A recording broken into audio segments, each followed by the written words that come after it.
Voilà, bonjour à tous. On est bien ce matin, gloire à Dieu, on passe des bons moments. Vraiment, on est bénis ensemble à la régionale. Je pense que je vais revenir. On passe vraiment des moments merveilleux autour de la parole du Seigneur, en voyant les frères, les sœurs, en écoutant des beaux témoignages, des chants, et la parole de Dieu qui nous fait du bien. C'est un nous visite, gloire au Seigneur. Le Seigneur est bon, il nous aime, il veut nous faire du bien. C'est pour ça qu'il permet qu'on a des bons moments comme ça. Je bénis Dieu qui dispose le cœur aussi des autorités pour qu'on puisse se rassembler. Il sait, Seigneur, qu'on a besoin de ça. Hein, gloire à Dieu. Voilà, j'ai vraiment le cœur qui tape beaucoup. Je voudrais être utile, mes frères. Je remercie les frères de donner la place. C'est un grand honneur, un double honneur qui m'est fait encore. Voilà, c'est... Et mon désir, c'est d'être utile comme tous les serviteurs de Dieu. Il dit dans l'Épître aux Éphésiens que Christ a fait des dons à l'Église, c'est les ministères. Alors moi, je le dis des fois, moi ce matin, c'est moi votre don, un drôle de don. Mais je voudrais vous être profitable, je crois de tout mon cœur, avec la parole de Dieu, qu'on peut être ensemble bénis, voir au Seigneur. J'aimerais qu'on reprie le Seigneur, si vous voulez. Hein, je voudrais me détendre ce matin, je voudrais être libre pour apporter la parole de Dieu. Voilà. Je voudrais qu'on prie le Seigneur avec un frère, mon à Nicodème, qui prie le Seigneur pour nous. Gloire à Dieu. Gloire à Dieu. Nous bénissons ton nom, Seigneur. Dans les chants de cantiques, tu as disposé nos cœurs à entendre ta parole ce matin. Bénis David pour chacun de nous, mon sauveur. Que nous soyons disponibles à entendre ta parole ce matin. Ouvre nos oreilles, Seigneur, et nos cœurs, parce que tu es tout puissant. Tu sais qu'on a besoin de ton aide tous les jours. Merci pour tout ce que tu fais. Prends toute la place dans cette matinée. Bénis-nous dans cette journée. Étends ta main sur chacun. Tu donnes du pain à tous tes enfants ce matin parce que tu nous aimes. Bénis ton serviteur maintenant dans le nom de Jésus. Amen. Amen. Amen. Gloire à Dieu. Voilà, je voudrais vous parler de, je pense, quelque chose qui nous intéresse à tous et qui nous concerne à tous, quel que soit notre engagement ou notre maturité spirituelle. C'est de cette lutte ou ce combat dans nos cœurs pour plaire au Seigneur, désirer le servir, et en même temps cette difficulté qu'on a tous, avec cette chair-là qui nous fait plein de problèmes, et qui nous retient et qui nous empêche de nous donner pleinement au Seigneur. Ce combat qu'on connaît tous. Et j'aimerais vous lire un texte qu'on connaît bien. Il s'agit d'une réflexion de Paul dans l'Épître aux Romains. Je vais lire juste quelques phrases, c'est au chapitre 7. Je vais lire juste quelques phrases à partir du verset 14. Romains 7, 14. Nous savons en effet que la loi est spirituelle, mais moi, je suis charnel. Car je ne sais pas ce que je fais, je ne fais pas ce que je veux, et je fais ce que je hais. Verset 18. J'ai la volonté, mais non le pouvoir de faire le bien. Car je ne fais pas le bien que je veux, et je fais le mal que je ne veux pas. Verset 21, je trouve donc en moi cette loi. Quand je veux faire le bien, le mal est attaché à moi. Car je prends plaisir à la loi de Dieu selon l'homme intérieur. Mais je vois dans mes membres une autre loi qui lutte contre la loi de mon entendement. Verset 25, ainsi donc, moi-même, je suis par l'entendement, par la volonté, esclave de la loi de Dieu, et je suis par la chair, esclave de la loi du péché. C'est un verset ce sont des versets qui sont un peu particuliers. L'Épître aux Romains, c'est un épître merveilleux qui parle de beaucoup de doctrines. Et dans ces quelques versets-là, l'apôtre Paul, il sort un peu de son exposé doctrinal. Et moi, j'ai l'impression qu'il nous livre un peu son expérience personnelle.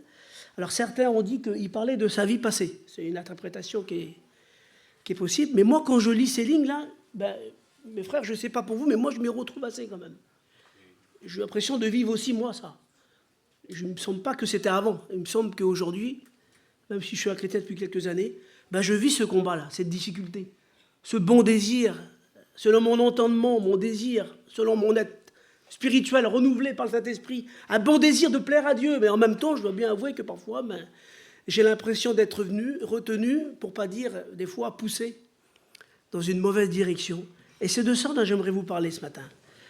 Et peut-être essayer de répondre à des questions, peut-être à des nouveaux chrétiens, peut-être des chrétiens nouveaux, qui se posent des questions.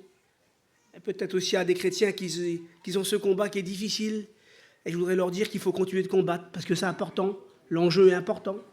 Et puis peut-être m'adresser aussi à ceux qui ont cessé de combattre, leur disant qu'il y a toujours moyen de reprendre le combat avec l'aide du Seigneur et que rien n'est perdu et qu'on a vu des moments particuliers où le Seigneur peut nous redonner justement de reprendre le bon combat et d'être victorieux en lui. Alors la Bible, elle explique qu'il y a deux natures d'hommes. Elle parle d'une première nature qui est l'homme naturel ou l'homme animal.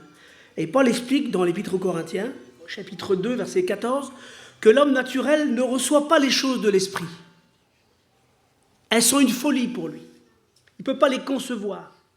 Jésus dit, si quelqu'un n'est pas nouveau, il ne peut pas rentrer dans le royaume de Dieu, mais non seulement il ne peut pas entrer, mais en plus il ne peut pas le voir, il ne peut pas le comprendre, le discerner. L'homme naturel, même si c'est un avocat, même s'il est très instruit, même s'il est très savant, même s'il connaîtrait toute la parole de Dieu, même s'il a une connaissance intellectuelle des choses de Dieu, s'il n'est pas né de nouveau, s'il n'a pas cette vie nouvelle en lui, c'est du charabia pour lui, les choses de Dieu. Il ne peut pas comprendre, appréhender ces choses-là. C'est de la folie, dit Paul. Puis cet homme-là, un jour, que moi j'étais, que beaucoup d'entre nous on était, un jour je regarde mon visage naturel dans la parole de Dieu qui est un miroir, et je me vois tel que je suis, un pécheur. Et le Saint-Esprit m'interpelle. Il me convainc que je suis un pécheur, et que je dois de me repentir devant Dieu, mais que le sang de Jésus purifie mon péché, et que je peux être au bénéfice du sang de Jésus. Et alors là, je me tourne vers Jésus, à travers un processus, la foi, la repentance, la conversion. Et Jésus pardonne mon péché, me libère, me sanctifie. Et bien là, un homme nouveau. Parce que Dieu ne s'arrête pas là. Il fait en moi une opération merveilleuse. C'est le miracle de la nouvelle naissance. Ce n'est pas du bricolage. Bon, on a l'habitude de faire du bricolage, nous. Mais c'est vraiment une vie nouvelle. Une vie nouvelle. Voilà un homme engendré par la parole et par le Saint-Esprit. Hein? Dieu nous a donné un pouvoir, il dit l'autre jour, un pouvoir de devenir des enfants de Dieu. Même si on n'est pas instruit, même si on n'est pas des théologiens, même si on ne connaît pas toute la parole de Dieu, on comprend des choses, des réalités spirituelles que quelqu'un de très savant ne peut pas comprendre. Parce que on est né de nouveau, c'est notre nature qui a changé. On est des hommes et des femmes participants de la nature de Dieu. On a désir de plaire à Dieu, une vie nouvelle qui aspire à plaire à Dieu. Et Paul dit, l'homme spirituel juge de tout. Il est enseigné, conduit par le Saint-Esprit. Et au fur et à mesure de sa maturité spirituelle, il lui enseigne toutes les richesses que Dieu a pour lui, mais aussi tous les devoirs, toute la responsabilité que ça engage, comme quand on a un petit enfant, il ne donne pas tout de suite toutes les richesses qu'on a, on attend qu'il grandisse et qu'il mûrisse au fur et à mesure pour pouvoir lui dire, voilà, tu es riche, tu possèdes ça, tu peux utiliser ça, mais tu es aussi responsable. Et puis c'est un homme spirituel qui se renouvelle. Paul dit, l'homme nouveau se renouvelle dans la connaissance. Jésus parlait des fleuves d'eau vive. Alors moi, je me posais la question, autrefois, qu'est-ce que c'est? La Bible parle souvent d'eau vive. Et qu'est-ce que c'est l'eau vive? Ce n'est pas de l'eau stagnante, en fait, c'est de l'eau qui coule. C'est de l'eau vivante. Et l'homme spirituel, c'est une eau vivante. C'est quelque chose de vivant qui se renouvelle, qui se renouvelle et qui se renouvelle et qui grandit. Et alors au début, c'est un moment merveilleux. On l'a tous vécu. Moi, j'ai vécu au moment de la nouvelle naissance. C'était extraordinaire pour moi et pour vous aussi. J'étais dans un nuage, j'étais dans une autre dimension. Je ne peux pas vous dire comment j'étais. J'étais bouleversé. Je sortais dehors de chez moi, j'embrassais n'importe qui dans la rue, j'avais un désir. Je m'avais fait venir un tas de traités et j'ai distribué partout. Un jour, je me suis retrouvé dans un hôpital. Je ne sais pas pourquoi, j'avais une idée comme ça. J'ai dit, je vais aller à l'hôpital, je vais témoigner à tout le monde que Jésus est vivant. J'ai interpellé les gens dans la rue, j'étais bouleversé par la nouvelle naissance. J'étais bouleversé. Et c'est un moment extraordinaire. Je lisais la parole de Dieu, jour et nuit. Je lisais la parole de Dieu.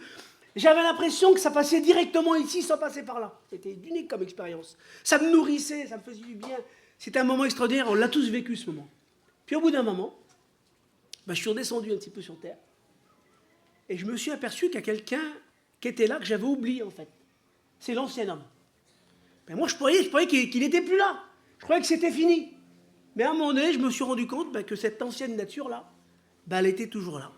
Alors au début, le petit bébé spirituel, c'est extraordinaire, il est tendre, il est innocent, c'est charmant un petit bébé. Tout va bien. Puis à un moment donné, comme le petit bébé grandit, il y a quelqu'un d'autre qui arrive, c'est l'ancien homme. Et cette ancienne nature-là, qui est héritée d'Adam, elle nous fait plein de problèmes, elle nous fait plein de misère, je ne sais pas pour vous, en tout cas c'est mon expérience. Et Paul dit que cette chair-là, c'est Paul qui le dit, dans Galates chapitre 5 et verset 17, elle a des désirs contraires à ceux de l'esprit. Et il dit Paul, afin que vous ne fassiez pas ce que vous voudriez. Ça veut dire qu'on aurait bien le désir de le faire, mais malheureusement, cette chair nous empêche. Et Paul dit ça, il le dit. Je suis par l'entendement, ça veut dire par ma volonté, j'ai la volonté, je ne suis pas hypocrite, j'ai vraiment la volonté. Par l'entendement, je suis esclave de la loi de Dieu, mais je dois bien reconnaître qu'en moi, il y a une loi, il y a un combat. Et c'est de ça dont j'aimerais vous parler. Et Paul dit ça aux Galates, il dit « Celui qui était né de la chair, persécutait celui qui était né de l'esprit, et dit « Ainsi en est-il encore maintenant ?» Voilà, c'est une guerre, un combat qu'on doit mener jusqu'à ce que le Seigneur revienne. Et j'aimerais illustrer ce combat et les conséquences de ce combat à travers des histoires de la Bible, des histoires de frères. Vous savez, la Bible elle parle beaucoup de famille, elle parle beaucoup d'histoires de frères, et à travers 3 histoires de frères, j'aimerais vous parler des conséquences de ce combat, de cette lutte-là. Des conséquences, et de voir un peu, dépeindre ensemble les caractéristiques de cet homme charnel, là, de cette vieille nature, pour dire, et du spirituel. Alors, elles sont classées dans un ordre, pas dans l'ordre chronologique, mais elles sont classées dans un ordre d'intensité, en fait, et de conséquences. Alors, on va voir à chaque fois, dans ces 3 histoires, que le premier frère représente toujours l'homme de la chair. C'est ce que dit Paul, d'ailleurs. Il dit que celui qui est spirituel n'est pas le premier. Ensuite vient le spirituel. C'est toujours le premier, représente toujours le charnel. Alors, on voit ensemble, le premier foyer, on le connaît bien, c'est le foyer d'Abraham. La Bible dit dans Galates chapitre 4 et verset 22, Paul dit « Abraham eut 2 fils, l'un naquit selon la chair et l'autre selon la promesse ». Et dans cet épître-là, Paul il parle aux Galates qui sont tentés de revenir au judaïsme. Il leur dit « Vous savez, le judaïsme, c'est des religions en fait. » Et il dit « La religion, c'est un esclavage. Comme autrefois, Ismaël était le fils de l'esclave, même si c'était le fils d'Abraham, il était esclave et il était obligé de faire des choses parce qu'il était esclave. Mais vous êtes des hommes et des femmes libres et nés de nouveau. Et vous plaisez à Dieu pas par obligation, mais par amour. Et c'est pour ça que Paul utilise cette histoire. Et alors, le foyer d'Abraham, on le connaît bien. Abraham, c'est un homme qui a reçu une promesse de Dieu. Il devient le père de la foi. Il part de Mésopotamie, on est au chapitre 12, et il reçoit un appel pour partir dans le pays de Canaan, le pays que Dieu va lui donner. Et Dieu lui promet non seulement un pays, mais aussi une descendance, sauf qu'Abraham, c'est un homme qui est âgé, il a 75 ans, et il n'a pas eu la chance d'avoir de berceau dans son foyer. Et il part sur la promesse de Dieu, il quitte sa patrie, pas tout à fait sa famille, parce qu'il amène avec lui Lot, son neveu. Et puis il arrive en Égypte, et en Égypte, il y a une famine. Et il décide de descendre du terrain de Dieu, et de s'en aller en Égypte. Et quand il s'en va en Égypte, les choses ne se passent pas bien. Et du coup, il est obligé de repartir dans le pays de Canaan. Il est chassé par Pharaon, en fait. Ça ne se passe pas très bien. Et il a dans ses bagages quelqu'un d'assez encombrant, qui s'appelle Agar, qui va être une servante égyptienne. Agar, en hébreu, ça veut dire fuite. En fait, ça représente vraiment ce qu'il a fait, en fait. Parce que là, quand on fuit les promesses de Dieu, quand on fuit le terrain de Dieu, on en subit toujours les conséquences. Il la ramène avec lui, et puis plus tard, le temps passe. Il y a 10 ans qui passent. Abraham, il attend la promesse de Dieu.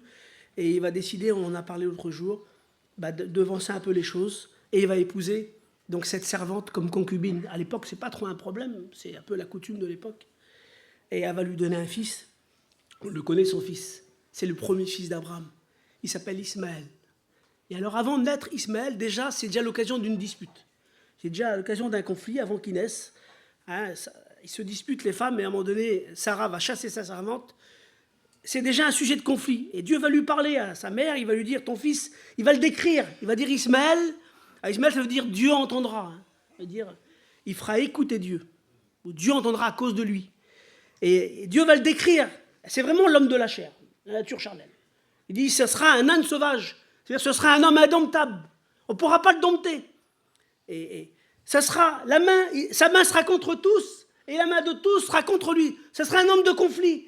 Il habitera en face de ses frères. C'est le contraire du psaume 133. Il est bon pour des frères de s'asseoir ou demeurer ensemble. Lui, ce sera le contraire. Il sera toujours contre ses frères. Ce sera un révolté. Ce sera un écorché vif. C'est le fils de l'esclave. Alors, on sait que sa mère a été maltraitée par sa maîtresse. Peut-être que c'est un revanchard. Parce que la chair, elle est revancharde, elle. Elle n'oublie rien, la chair. Elle se rappelle de tout. Alors, peut-être que c'est un revanchard. On ne sait pas comment il est, parce que la Bible ne nous décrit pas. Dieu parle de lui, par contre. Dieu le décrit comme un homme violent. Il y a tout un vocabulaire de la violence autour de son histoire. Elle ne dit pas comment il était vraiment. Mais en tout cas, on sait que pendant 14 ans, c'est l'héritier d'Abraham. Je ne sais pas si vous vous rendez compte, on est dans un clan de Bédouins. Abraham, c'est un homme qui a 85 ans. il a plein de serviteurs, il a plein de gens avec lui, c'est une grande tribu là. Et pendant 14 ans, c'est lui le prince, voilà. C'est lui le prince, il passe partout, tout le monde, je ne sais pas s'il est dur, je suppose qu'il est dur, à mon avis c'est un homme qui est difficile. Il commande tout le monde, il est peut-être un peu sévère, un peu, voilà. C'est lui le prince, c'est lui le premier, pendant 14 ans. À l'âge de 13 ans, il est consacré avec tout le restant de la tribu. Il suit un peu le mouvement parce que la chair a suivi le mouvement, hein. Elle ne se démarque pas. Puis au bout de 14 ans, il y a quelqu'un d'autre qui arrive. C'est différent, ça c'est l'homme spirituel. C'est Isaac. Isaac en hébreu, ça veut dire « il sourira ». Et alors avant même qu'il naisse, il y a déjà de la joie. Avant qu'il naisse déjà, Dieu dit à Abraham, tu auras un fils. Abraham rit. Puis Dieu va parler aussi à Sarah, va dire, tu auras un fils. Et Sarah rit. Avant même qu'il naisse Ismaël, il y a du conflit. Avant qu'il naisse Isaac, il y a de la joie. Parce que la nouvelle naissance, ça crée de la joie. Puis Isaac, c'est une naissance inespérée. Excusez-moi, sans être maladroit. C'est la vie nouvelle. La vie nouvelle, c'est inespéré. La vie nouvelle, c'est un miracle. C'est impossible, mais c'est possible par la volonté de Dieu. Et voilà, c'est le sourire de Dieu. Alors Isaac, il est consacré à 8 jours. Et alors au début, on ne sait pas trop comment sont les relations entre les deux frères. La Bible n'en parle pas. Moi, je suppose qu'Ismaël n'a pas trop vu son frère comme un concurrent, parce qu'il est très, très petit. Il y a presque 14 ans d'écart entre eux. Sauf qu'à un moment donné, c'est marqué, chapitre 21, voici le temps où Isaac fut sevré. Alors sevré, ça veut dire ne plus boire sur sa maman. Mais en fait, dans la traduction bédouine, être sevré, ça veut dire arriver à une petite maturité. Voilà, sans être mature, mais ça veut dire entrer dans une autre dimension. Un petit enfant, à un moment donné, chez les Bédouins, à quelques 3-4 ans, il va commencer 4-5 ans, il va commencer à pouvoir peut-être s'occuper un petit peu des animaux, vous voyez. On peut pouvoir lui donner un petit peu de responsabilité. D'ailleurs, le texte original, ici, sevré, c'est mûri ou accompli. Ça veut dire, tant qu'il est petit, il n'y a pas de problème. Tant que c'est un petit bébé, il n'y a aucun problème. Mais quand il commence à devenir un peu mûri, quand il va vouloir entrer dans une autre dimension, quand il va vouloir un petit peu faire quelque chose pour son père, alors voilà, il se passe quelque chose. La Bible dit qu'il y a une fête qui est faite. Abraham fait une fête pour célébrer. Voilà, son fils Isaac, il commence à devenir quelqu'un, on va pouvoir lui donner des responsabilités. Et là, évidemment, Ismaël regimbe. Et Ismaël se moque. Et Israël, Galade dit, il persécute son frère. Il n'est pas d'accord. Voilà, le spirituel, tant qu'il est petit, il n'y a pas de problème. Mais quand il commence à vouloir s'engager, l'homme de Dieu, quand il veut vouloir prendre des responsabilités, quand il veut entrer dans le plan de Dieu, alors l'ancienne nature a dit, je ne suis pas d'accord. A dit, je ne marche pas. Et là, il dit, non, je ne suis pas d'accord. C'était moi le premier. C'est moi le premier fils. C'est moi pendant 14 ans. C'est moi l'héritier. C'est moi. Alors la Bible dit que Sarah a une révélation du danger. Et elle va demander à Abraham de le renvoyer. Et elle va dire un mot, c'est vraiment la leçon de cette histoire. Elle va dire, le fils de la servante n'héritera pas avec mon fils. Il n'y a pas d'héritage possible pour les deux, en fait. C'est ça ce que ça veut dire. Alors, elle va parler avec Abraham. Et Abraham, la Bible dit qu'il va être un peu peiné par cette histoire, parce que c'est son fils, malgré tout. Hein? C'est quand même son fils, c'est Ismaël, c'est bon. C'est mon ancêtre en plus. Puis Abraham, la Bible dit qu'il va l'écouter, parce que Dieu va lui parler, et il va lui dire, écoute, il faut que tu écoutes Sarah, il faut que tu le renvoies. Alors moi, je me suis posé la question, mais pourquoi? Est-ce que c'était obligé qu'il le renvoie? Est-ce qu'il n'aurait pas pu, parce que c'est une grande tribu, est-ce qu'il n'aurait pas pu dire, bon, écoute, voilà, c'est pas simple, il y a beaucoup de conflits, vous allez aller un peu plus loin au bout du campement là-bas, et puis voilà, je vais préférer lui, Il aurait pu faire autrement, de renvoyer son fils. Il le renvoie dans le désert avec une cruche d'eau. Il risque sa vie, il risque de tuer son fils. C'est son fils, rendez-vous compte. Et pourquoi il le renvoie? Alors je me suis posé la question, le chapitre après répond à la question. Il dit, après ces choses, Dieu mit Abraham à l'épreuve. Et quand c'est marqué après chez eux, ça veut dire qu'en fait, il y a une conséquence en fait. C'est-à-dire, ce qu'on va vous raconter maintenant, ça peut se passer que parce que il vient de se passer juste avant. Pourquoi Dieu va mettre Abraham à l'épreuve? Parce qu'il a renvoyé son fils. Alors, est-ce que ça n'aurait été pas possible? De quelle épreuve il s'agit? On le connaît tous, cette épreuve. Abraham, c'est l'homme du renoncement. Hein. Il s'est séparé de son pays, de sa famille, de son père. Mais là, Dieu lui demande quelque chose qui n'était pas prévu dans le contrat. Il demande le meilleur. Il demande de donner tout ce qu'il a de mieux. Son fils. Le spirituel. Parce que l'homme nouveau, il faut qu'il se donne à Dieu. L'homme nouveau, il faut qu'il se donne pleinement à Dieu. Il faut qu'il s'épanouisse pleinement en Dieu. C'est ce que Dieu veut, c'est qu'on se donne pleinement. Et probablement que s'il n'avait pas renvoyé son fils, son premier fils, la Bible ne dit pas comment ça serait passé, mais je suis probablement ça ne serait pas passé comme ça, c'est sûr et certain. Alors, Dieu parle à son fils, Abraham, excusez-moi. Et Dieu lui dit, prends ton fils unique, celui que tu aimes, et tu vas m'emmener au mont Moria, là-bas. Alors, je suis intéressé, j'ai regardé dans le texte, et ça m'intéresse. Il n'y a pas de version qui le transmet, mais ici, quand Dieu dit, prends ton fils, ça a l'air d'être direct un peu. Mais en fait, dans le texte littéral, il y a le ton de la demande, en fait. C'est un peu difficile à traduire, mais le ton de la demande, c'est comme la prière, c'est comme une prière. C'est le seul endroit où Dieu parle à l'homme en disant « S'il te plaît ». C'est pas direct, Dieu prend rien. Vous savez, Dieu prend rien. La consécration, c'est volontaire. Et Dieu dit à Abraham, c'est comme si Dieu disait à Abraham « S'il te plaît, je t'en prie, donne-moi ton fils. » À l'endroit que je te montrerai, parce que le spirituel, ça ne se trouve pas là où il veut, c'est là où Dieu veut. Alors, c'est au mont Moria, c'est à quelques kilomètres. Il y a 3 jours de marche. Ça donne le temps de réfléchir. Il va monter avec son fils au sacrifice. Il monte avec son fils qui porte le bois. Hein. Et il y a un échange, parce que le spirituel, il s'offre. C'est pas l'usine d'être chrétien. C'est pas une marche forcée. Il y a vraiment un échange. Et l'homme spirituel, il monte, il s'offre à Dieu en échangeant, en parlant, en communiquant. Il parle avec son père. Puis il arrive en haut et on connaît l'histoire. On connaît l'histoire, on sait que Dieu arrêta la main d'Abraham. Et la Bible dit, dans le livre d'Hébreux, qu'il le retrouva comme par une sorte de résurrection. C'est comme si qu'il l'avait donné, qu'il l'avait retrouvé en fait. Parce que l'homme spirituel qui se donne à Dieu, il ne perd rien. Il retrouve des autres dimensions de service. Il retrouve une autre dimension d'intimité avec Dieu. Et dans cette histoire, le charnel a été chassé pour que le spirituel puisse s'épanouir, puisse se donner pleinement. Voilà la conséquence de ce combat. C'est pouvoir se donner pleinement à Dieu, sans retenue. D'ailleurs, le texte original, quand il dit « tu n'as pas refusé ton fils », le texte littéral, il dit « tu n'as pas retenu ton fils ». Il y a trop de choses qui nous retiennent. Et ce qui nous retient justement, c'est cette nature, cette chair-là. Et dans cette histoire-là, Abraham était sage et avisé d'écouter sa femme et de renvoyer son fils. Alors, Ismaël et Isaac ont eu des destins différents, on les connaît. La Bible dit Ismaël est devenu un tireur d'arc. Il y a tout un vocabulaire de l'arc autour de son nom. Et en fait, tireur d'arc, ça veut dire tireur de douleur, de méchanceté, de dureté, vraiment plein de violence autour de son nom. Et alors, il a eu plein d'enfants. Alors, je ne vais pas vous donner leur nom, mais en fait, leurs noms ont tous des connotations péjoratives, négatives. Il a un fils, ça parle de hauteur, de gloire. Il a un fils, son nom, c'est un rapport avec le fardeau. Il a un fils, son nom, c'est un rapport avec une fermeture, un enfermement. Il a un fils, son nom, c'est un rapport avec quelque chose de sombre. Il a un fils, son nom, c'est un rapport avec quelque chose qui attriste Dieu. Voyez. Il a un fils, son nom, c'est un rapport avec le silence. Il a un fils, son nom, c'est un rapport avec le désert. Vous voyez, c'est vraiment c'est étonnant. Les enfants d'Ismaël ont des noms qui sont négatifs, en fait.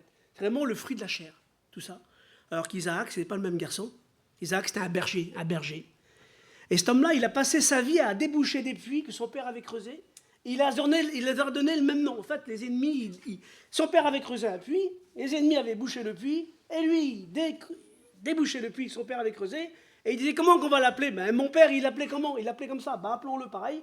Ça veut dire qu'il ne cherchait pas à tirer sa gloire, il marchait dans les pas des anciens. Voilà. Il n'y avait pas besoin de choses nouvelles. Ça s'appelait comme ça, on l'appellera comme ça. Ne cherchez pas à mettre son nom partout. C'est un homme spirituel. Parce que l'homme spirituel, il ne cherche pas à éblouir. Mais il marche dans les pas de ses frères. Il n'a rien fait de spécial, Isaac. Il n'a jamais quitté le territoire. Il a voulu aller chez les Philistins et ça s'est mal passé. Mais il n'a jamais quitté le territoire de Canaan. Et puis, c'est un homme qui priait et qui méditait, dit la parole de Dieu. Alors, dans cette histoire-là, ça se passe plutôt bien. Vous voyez, dans cette histoire-là, j'illustre un peu le combat entre la chair et le spirituel. Vous avez compris? Et alors, dans cette histoire, ça se passe bien.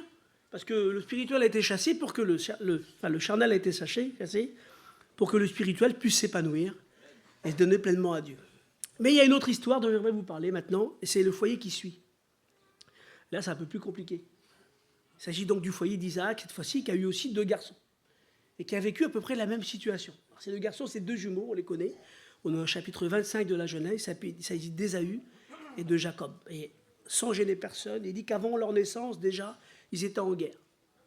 Et Dieu va parler à Rebecca, il va lui dire, voilà, il y aura 2 nations, le plus petit sera plus fort que le plus grand, Ce sera lui qui dominera.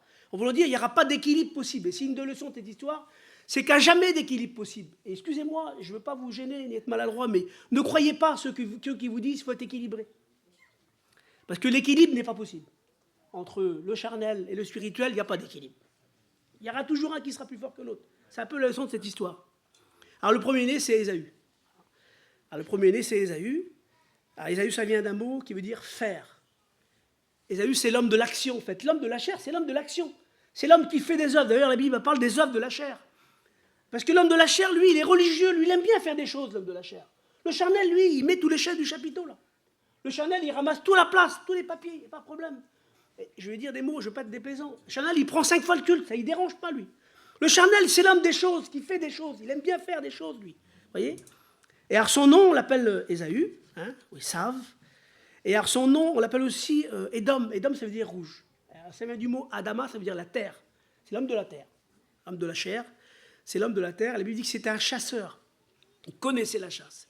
Il dit que son père l'aimait car il mangeait du gibier. Littéralement, il avait la chasse à la bouche. Ça veut dire il en avait plein la bouche. C'est un vantard. Il parlait beaucoup de ce qu'il faisait. Et sa nourriture, c'était être à l'affût de ce qui passait. C'était le meurtre. Se satisfaire de tout ce qui l'environnait. Jacob, c'est pas le même garçon. Jacob, c'est son jumeau. Et Jacob, alors, son nom, ça veut dire le supplanteur. Et en fait, son nom, ça vient du mot talon. Ekev.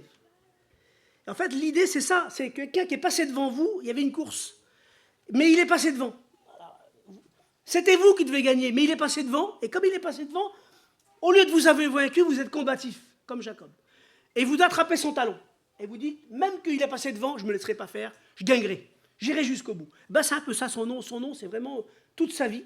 C'est le combatif, Jacob. D'ailleurs, plus tard, Dieu va l'appeler celui qui lutte avec Dieu. C'est un homme qui est tranquille, dit la Bible. Hein, et littéralement, c'est un homme qui est intègre, qui est calme. Et moins agité que son frère, parce que l'homme spirituel, il n'est pas agité, lui. Hein. La Bible dit qu'il est resté sous les tentes. Il ne mangeait pas la même nourriture que son frère. Hein. Lui, il mangeait le potage. Rappelez-vous, le potage ou le bouillon, c'est la nourriture des fils des prophètes. Hein. Il n'était pas comme son frère, lui. Il n'était pas agité. Et la promesse, elle était pour lui, parce que Dieu l'avait prévu. Il a dit, c'est Dieu qui dit, j'ai aimé Jacob et j'ai haï Ésaü. Dieu l'avait choisi déjà. Et lui, il le savait, sa mère lui avait dit. Sauf que son père, Isaac, s'était trompé. Et en fait, même si c'était lui qui devait hériter, malgré tout, son frère était passé devant lui. Et dans cette histoire, il me semble, on peut illustrer ça. C'est une illustration, vous avez bien compris que dans cette histoire-là, la chair est passée devant. Voilà, de force. Parce qu'on l'imagine un peu, Ésaü, on l'imagine un peu costaud. Moi, c'est comme ça que je le vois. Un peu fort, et il parle fort, il a une voix forte. Et puis, c'est toujours lui qui est devant, parce que la chair est toujours devant. Hein. C'est toujours lui qui est devant, c'est lui qui est plus fort, j'ai fait ça, j'étais là-bas. Et puis Isaac, qui est un homme terrible, mais Jacob, qui est moins... peut-être qu'il se met moins en avant. L'autre, le père préfère Ésaü, puis voilà. C'est lui qui va hériter. Et en fait, Jacob va combattre. C'est l'homme combatif. Et cette histoire nous montre qu'il faut combattre. Il faut combattre. Il faut combattre, mes frères. Il faut combattre. Il faut combattre. Et alors, un jour, un épisode se passe, chapitre 25. On connaît bien cet épisode. Ésaü revient des champs. Il est bredouille. Il n'a pas tué personne, rien. Il meurt de faim. Parce que la chair, elle ne se satisfait jamais. Elle a toujours faim. Alors, il meurt de faim, puis il arrive et son frère a fait sa petite soupe. Puis il arrive vers son frère. Il dit, mon frère, tu ne peux pas me donner un petit peu de ton potage? Ah, mon frère, tu veux mon potage? Mais qu'est-ce que tu vas me donner à la place? Mon frère, qu'est-ce que je vais donner à la place? Il meurt de faim, il ne peut pas attendre 5 minutes, parce que la chair, elle ne peut pas attendre 5 minutes, la chair, elle. Il faut qu'elle mange tout de suite, il faut qu'elle dévore. D'ailleurs, le texte littéral, il dit, laisse-moi avaler. Le mois de ce roux. Alors, il y a un jeu de mots. Peut-être que ce n'est pas facile à voir, mais on l'appelle le roux. Et il mange du roux, littéralement. Hein, on l'appelle l'homme de la terre, il mange de la terre. Parce que c'est marqué, c'est Paul qui dit ça. Ceux qui vivent selon la chair s'affectionnent aux choses de la chair. Le charnel, lui, il mange que des choses de la chair. Vous comprenez? Chose spirituelle, ça ne l'intéresse pas. Allez, il veut manger absolument, il veut manger, et puis il dit, mais qu'est-ce que tu vas me donner? Je vais te donner mon droit d'aînesse. Alors le droit d'aînesse, je vous explique. Le droit d'aînesse, on est dans une tribu de bédouins, il faut toujours remettre un peu les choses dans son contexte. C'est être l'héritier de toute la promesse d'Abraham, mais aussi de toutes les richesses, mais c'est aussi être le responsable de la tribu, et on va faire des alliances, on va faire des guerres, il va falloir juger, il va falloir dire non, t'as tort. Oui, tu as raison, il va falloir prendre des responsabilités. Mais lui, ça ne y intéresse pas la responsabilité, parce que le charnel, il ne veut pas de responsabilité, lui. Lui, il veut être béni, mais il ne veut pas dire non. Il veut bien manger, lui, il veut bien se satisfaire. Il veut bien être satisfait, mais il ne veut pas dire non. Il ne veut jamais dire non, lui, il veut être tranquille. Il ne veut pas qu'on lui demande de faire des choix. Le charnel. Alors le droit d'aînesse, ça ne y intéresse pas. Sauf que ça va avec. La responsabilité, ça va avec la bénédiction, mes frères. Un chrétien, il ne dit pas toujours oui. Un chrétien, des fois, il dit non. Ah oui. Et quand un chrétien, il dit non, quand il est responsable, alors Dieu le bénit. Alors la Bible dit que le temps passe. Puis un jour, Isaac, il est vieux, on connaît un peu l'histoire, et il dit, je vais bénir mon fils, je vais lui transmettre l'héritage. Et puis la Bible dit qu'il va demander à son fils, donc Ésaü, celui qui croit être celui qui va obtenir, voilà, il croit que c'est lui, il se trompe en fait. Va me chercher un animal, va me chasser quelque chose, fais-moi un bon manger, puis je vais te bénir. Sauf que sa mère entend ça, Rebecca.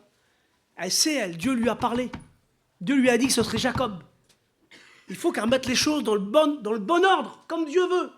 Alors elle va dire à son fils, va me chercher un chevreau, 2 chevreaux exactement, et puis je vais faire à manger, puis tu vas te faire passer pour ton frère.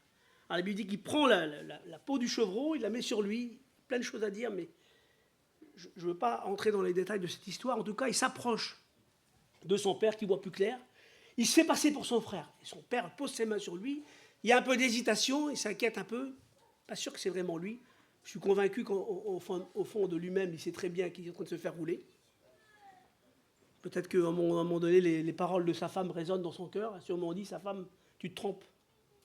Il ne mérite pas, la chair ne peut pas, lui, Ésaü, là. C'est pas un bon. C'est pas lui qui devrait hériter. Dieu me l'a dit. En tout cas, il bénit ce Jacob à la place de son frère. Et puis son frère revient. Et quand il arrive, il a aussi fait son petit manger. Il arrive là-bas, et quand il arrive là-bas, il dit, mon père, voilà, maintenant, ça y est, il faut que tu me bénis. Il dit, mon frère, mon fils, ça y est, je t'ai béni. Je ne comprends pas.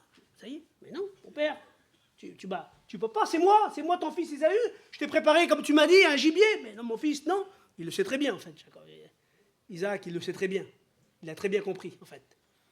Et à un moment donné, il dit, mais mon fils, mon père, tu vas pas me bénir? Ben non, je peux pas te bénir, j'ai plus rien pour toi. Non, t'as plus rien pour toi. Dans cette histoire-là, il a combattu Jacob et il a réussi à passer devant son frère, malgré que c'était pas gagné, malgré que c'était compliqué, que c'était difficile. Et il va dire sur lui, écoute, mon fils, voilà, tu seras asservi à ton frère et tu seras errant, mais tu briseras son joug, tu essaieras de te défaire, voilà. Puis il y a 20 ans qui se passent, parce qu'on envoie en exil Jacob, son frère veut le tuer. Il s'en va pendant 20 ans, puis au bout de 20 ans, il revient. Puis au 20 ans, quand il revient, son frère, il n'a pas oublié, parce que la chair, elle n'oublie rien. Au bout de 20 ans qu'il revient, son frère, il marche à sa rencontre, puis à un moment donné, Jacob, il lui envoie des animaux, des petits troupeaux, il essaie d'attendrir son cœur. Mon frère, il ne va pas me tuer quand même. Puis il essaie d'attendrir son cœur, puis comme si qu'il attendrit son cœur, alors son frère, il l'attend, puis il lui dit qu'au lieu de le tuer, il se jette dans ses bras. Il l'embrasse, mais les embrassades ne vont pas suffire, parce qu'il sait très bien, Jacob, qu'il doit se méfier toujours de son frère, que c'est un danger pour lui. Il n'y aura jamais de cohabitation possible. Et je voudrais vous le dire, mes frères et sœurs, la chair, il faut toujours s'en méfier. Alors il va l'embrasser, il va dire, mon frère, tu vas venir avec moi, mon frère, on va aller. Il va dire, mon frère, écoute, marche devant, je vais trop jouer plus loin. Il ne veut pas y aller du tout, il meurt de peur. Il sait très bien que son frère, il ne faut pas lui faire confiance. La chair, il ne faut pas lui faire confiance. Jamais lui faire confiance. La cohabitation pacifique, elle est toujours de courte durée. À un moment donné, il ne sait pas ce qui peut y arriver. Alors, la Bible dit qu'il va aller de son côté. Et finalement, Jacob va aller ailleurs, mener sa vie. Et ils vont avoir 2 destinées vraiment différentes, les uns aussi des autres. Alors, Ésaü, la Bible dit, il va se lier avec des femmes étrangères. Il va se marier avec une fille. C'est la fille de Béhéri. Béhéri, ça veut dire l'homme du puits. C'est intéressant pour un berger d'avoir son beau-père qui creuse des puits. Hein, c'est l'homme d'intérêt. L'homme de la chair, c'est l'homme d'intérêt. Satisfait que de l'intérêt. Il va se marier avec une fille qui s'appelle Basmat, ça veut dire la parfumée, ou la prestigieuse. Voilà, le prestige. C'est ce qui convient en fait à l'homme de la chair. Hein. Par contre, Jacob, c'est pas le même garçon. Alors, Jacob, il va donner les 12 tribus d'Israël. C'est joli. Hein. Alors, vous l'avez écouté plein de fois, tous les noms des 12 tribus d'Israël, c'est presque une prophétie sur Jésus. Hein. Voici un fils, Ruben. Siméon, entendu. Lévi, attaché. Judas, louange. Dan, le juge. Nephtali, mon combat. Gad, le bonheur. Asher, heureux. Issachar, la récompense. Zabulon, l'habitation. Joseph, le salut. Ou Benjamin, le fils de ma droite. C'est beau, Seigneur. Alors que son frère, lui, Ésaü, lui, il va avoir 2 garçons, Éliphaz, mon Dieu et Dorphin. Ça veut dire mon Dieu et mon portefeuille. L'œuvre de la chair. Hein? Et il y en a un qui s'appelle Yaélam, c'est-à-dire dissimulation, cacherie. Voilà. Il dit que Jacob, lui, avait un bâton. Il a traversé le Jourdain avec son bâton. Et il lui dit qu'à la fin de sa vie, il adorait sur son bâton. Le bâton, c'est le symbole de la parole de Dieu. Et les bergers en Israël, ils avaient tous des bâtons parce que des fois, il y a des torrents et on ne sait pas où mener le troupeau. Et les torrents, c'est dangereux. Ça s'appelle un noued. Et tout d'un coup, vous marchez, il n'y a rien. Et tout d'un coup, il tombe de l'eau là-bas à 3 km. Il y a un torrent qui peut vous emporter, qui peut vous tuer. Alors, le berger, lui, il sait, avec le bâton, avec la parole de Dieu, il sait où poser ses pieds. Et voilà, l'homme spirituel, il est accompagné par la parole, lui. Il sait où. Il y a des torrents dans la vie, il y a des moments difficiles. Et lui, il n'est pas tout seul, il a le bâton, il sait où poser son pied. Et puis à la fin de sa vie, Jacob, il adorait encore sur son bâton. C'est un homme qui a gardé toujours la parole de Dieu. Alors dans cette histoire-là, ça se passe quand même bien. Il y a une lutte en fait. C'est l'histoire de Jacob, celui qui t'attrape par le talon. En fait, son frère, c'est lui qui devait hériter. Son frère lui est passé devant de force, parce que la chair, des fois, malheureusement, c'est plus fort que nous. C'était trop fort, et tout le monde était contre lui. C'est passé devant, mais lui, il était combatif. C'est son nom, Jacob. Celui qui combat, celui qui t'attrape par le talon. T'es passé devant lui, mais il dit, je ne lâcherai pas.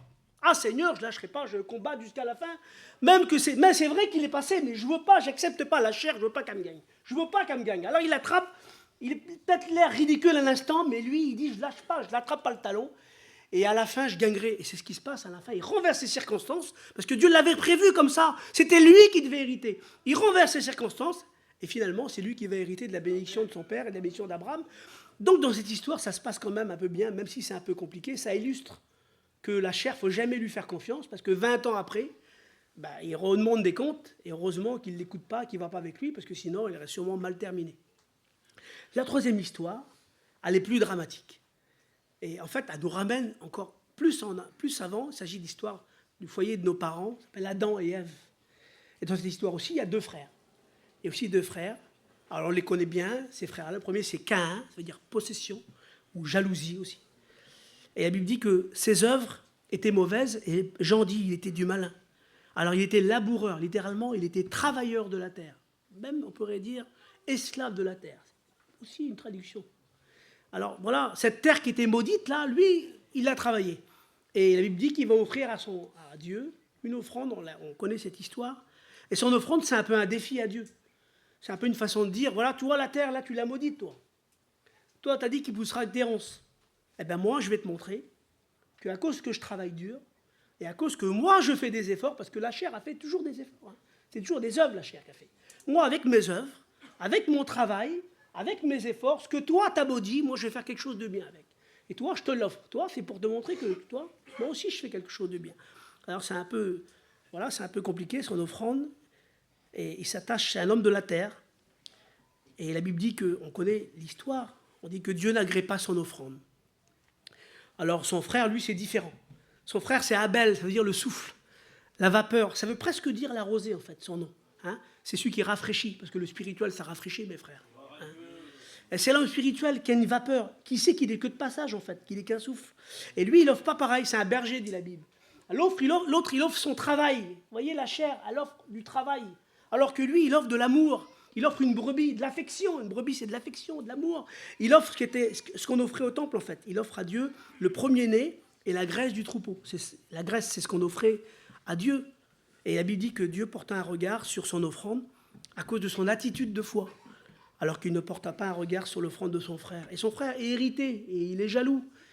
Et alors, la Bible dit, on connaît bien l'histoire, ils vont discuter ensemble, et finalement, Caïn va tuer son frère. L'homme charnel, lui, c'est un tueur de frères. Voilà. L'homme charnel, c'est pas un gardien de frères. Et d'ailleurs, Dieu va lui faire une reproche. Il va dire, mais où est ton frère? Qu'est-ce que tu as fait? Il va dire, mais mon frère.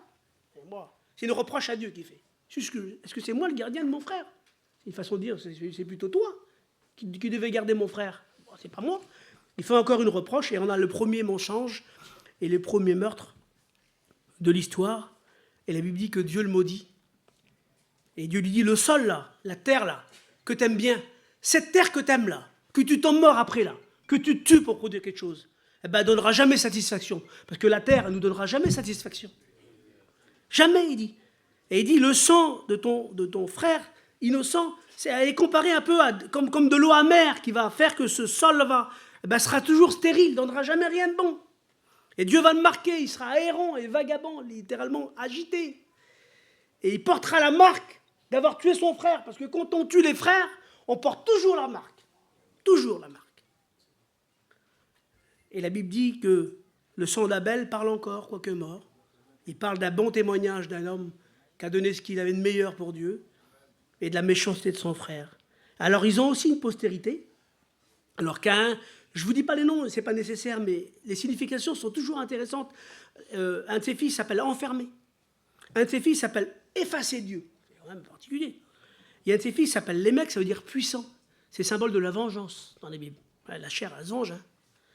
Il y a un de ses fils qui s'appelle emporté comme un torrent. On ne peut pas le retenir. Il sort de ses gonds. Il y a un de ses fils qui s'appelle, qui est un musicien, hein, Yuval, celui qui joue de la musique. Ça veut dire un fêtard, en fait. Il y en a un qui s'appelle Tubal-Caïn, un forgeron, un fabricant d'armes, en fait. Voilà, un déguiseur. C'est ça le texte. Et la Bible dit qu'Adam et Ève ont eu un autre fils. Il s'appelait Seth. Ça veut dire remplacement. Alors, il n'est pas parlé de lui, par contre, il dit qu'il a eu un fils qui s'appelait Enoch. Ça veut dire l'humain. Ça veut dire quand le charnel a tué le spirituel, qu'est-ce qui reste de l'humain? Voilà. Plus que de l'homme.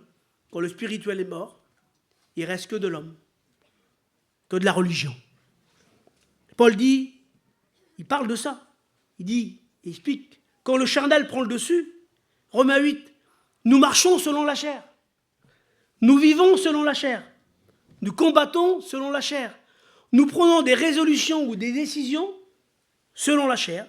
Et Paul explique aux Galates, il dit, on a commencé par l'esprit, et parfois on a fini par la chair. L'homme naturel, devenu un homme spirituel, finalement devenu un homme charnel qui finit par s'éloigner de Dieu. Mais qu'est-ce qu'il faut faire? Il faut baisser les bras alors. Il ne faut pas baisser les bras. Et je vous raconte une dernière histoire de frère. C'est dans Luc 15. Hein, c'est le fils prodigue. Là aussi, il y a deux frères. Alors, on ne sait pas pourquoi le fils prodigue, il est parti. C'est pas dit que son frère l'a poussé. Mais en tout cas, ce qui est sûr, c'est qu'il ne l'a pas retenu. Et toujours, encore dans cette histoire, l'aîné, c'est toujours représente toujours l'homme de la chair. D'ailleurs, quand son frère revient, regardez, il est où? Il revient d'où, lui? Mais il revient des champs. Encore l'homme de la terre. Et il décide de revenir. Il a tout perdu, les valeurs du père. Il a tout perdu. Mais il décide de revenir.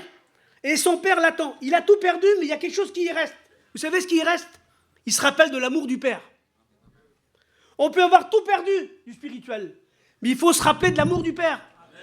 Et dans son péché, dans sa misère, là, il se rappelle. Il se rappelle que son père, il l'aime. Et c'est ce qu'il fait lever. Et il dit, c'est mon père, là-bas, il y a du pain en abondance. Alors il retourne vers son père, et quand il arrive là-bas, son père, il l'attend déjà.